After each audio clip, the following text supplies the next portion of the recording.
Cold war का दौर एक ऐसा समय जब दुनिया दो हिस्सों में बटी हुई थी। एक तरफ था अमेरिका और दूसरी तरफ था सोवियत यूनियन। इसी दौर में एक युवा खुफिया अधिकारी चुपचाप अपनी ताकत और नेटवर्क बना रहा था।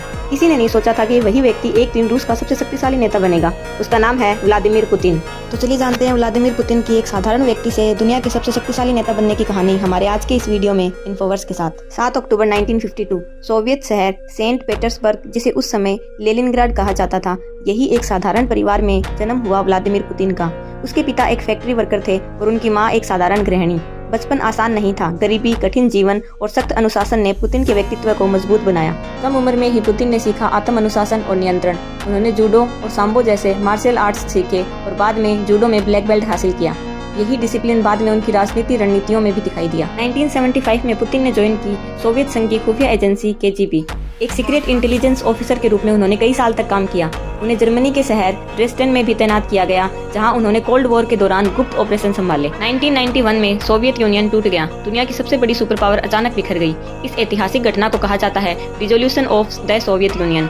इस घटना ने पुतिन की सोच को गहराई से प्रभावित किया। उन्होंने बाद में कहा, सोवियत यूनियन का पतन 20वीं सदी का सबसे बड़ी जियोपॉलिटिकल ट्रेजेडी था।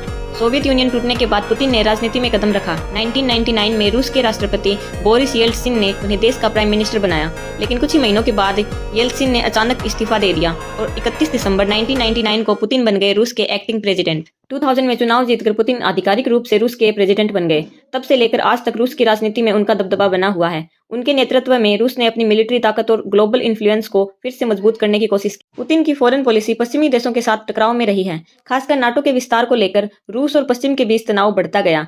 यह तनाव कई बड़े संघर्षों का कारण बना।